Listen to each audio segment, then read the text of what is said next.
Changing your phone number on Shopify is a straightforward process. Follow these steps to update your contact information. Step 1. Log into your Shopify account. Visit the Shopify website and log in using your credentials. Make sure you have access to the account you want to modify. Step 2. Go to Settings. Once logged in, navigate to the bottom left corner of the admin dashboard and click on Settings.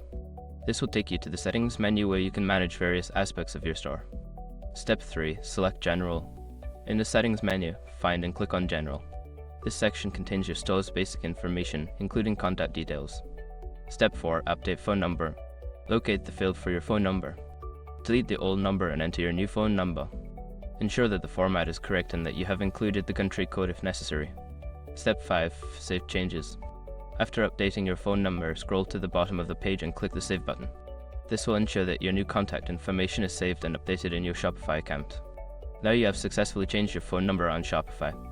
Make sure to check that the new number is displayed correctly on your store and any customer communications.